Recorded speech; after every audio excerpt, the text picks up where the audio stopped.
বিসমিল্লাহির রহমানির রহিম। আসসালামু আলাইকুম। সবাইকে শুভ নববর্ষর। আশা করছি যে যেখানে আছেন ভালো আছেন।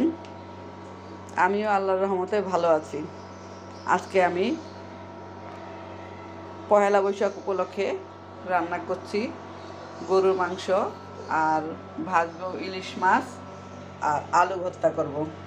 বাই দ্য ওয়ে, আমি মাহমুদা খানম, মাহমুদা লাইন থেকে সবাইকে স্বাগতম। ইন্ডাকশন ওভেনে একটি লোহার কড়াই বসিয়ে দিয়েছি সরিষার তেল আর পেঁয়াজ গোল্ডেন ব্রাউন করে ভেজে নেব। ভাজা হয়ে গেলে ম্যারিনেট করা মাংসগুলো দিয়ে দেব। পেঁয়াজ অলমোস্ট ভাজা হয়ে গিয়েছে। এ পর্যায়ে আমি মাংসগুলো দিয়ে দিচ্ছি।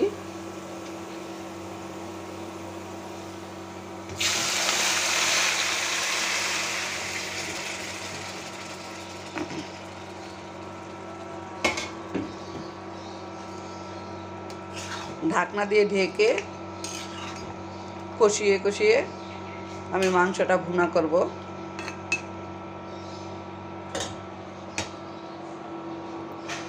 অল্প অল্প পানি দিয়ে মাংস কষাবো। ঢাকনা দিয়ে ঢেকে দিলাম।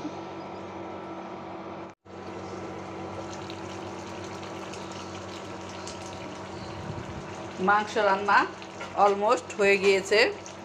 প্রায় 1.5 ঘন্টা ধরে আমি অল্প পানি দিয়ে অফ ক্যামেরায় আমি পানি দিয়েছি। মাংসটা ভুনা করে নিলাম।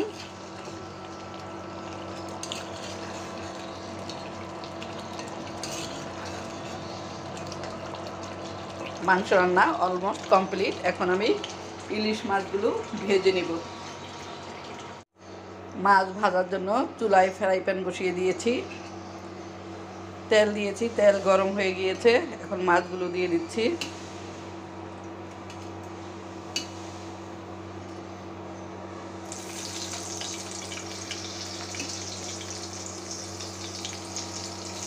এক ঘন্টা আগে পরিমাণ মতো লবণ, হলুদ, মরিচের গুঁড়া, ধনিয়ার গুঁড়া মেখে রেখে দিয়েছিলাম।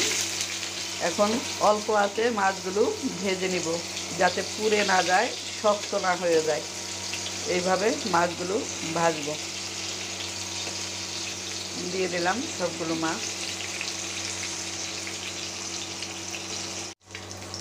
মাছ ভাজা হয়ে গিয়েছে।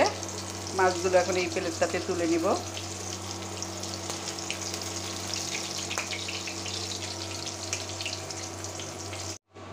মাছ তুলে নিলাম। ওই তেলেই কিছু মরিচ ভেজে নিচ্ছি। মরিচগুলো অলমোস্ট ভাজা হয়ে গিয়েছে। মরিচগুলো তুলে নিলাম। ওই তেলে দিয়ে দিচ্ছি পেঁয়াজ আমি ভেজে নিব।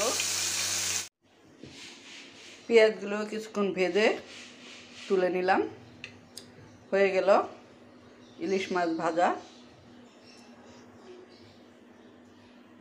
মরিচ ভাজা, পেঁয়াজ ভাজা। সবশেষে আমি আলু সিদ্ধ করে আলু ভর্তা করে নিব।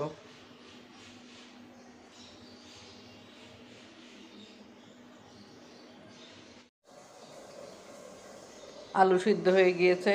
পেঁয়াজগুলো একটু ভেজে নিয়েছি আর মরিচ ভেজে নিয়েছি, হাত দিয়ে চটকে নিয়েছি। দিয়ে দিলাম স্বাদ মতো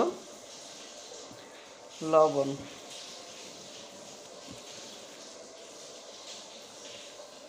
দিয়ে দিচ্ছি সরিষার তেল।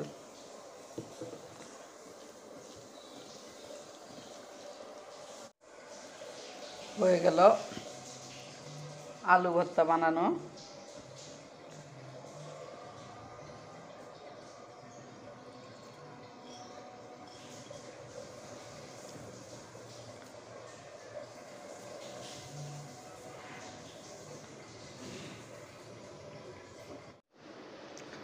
হয়ে গেল ইলিশ মাছ ভাজা, গরুর মাংস ভুনা, আলুর ভর্তা আর পান্তা রেডি। সাথে আছে পেঁয়াজ, কাঁচামরিচ আর লেবু। ইলিশ মাছ দিয়ে যেমন তেমন, লেবু আর গরুর মাংস দিয়ে পান্তা ভাত খেতে আমার দারুণ লাগে।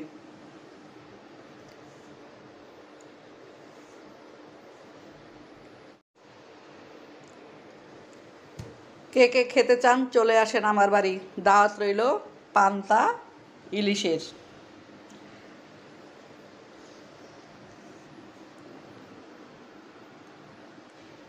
আবারও নতুন বছরের শুভেচ্ছা জানিয়ে শেষ করছি।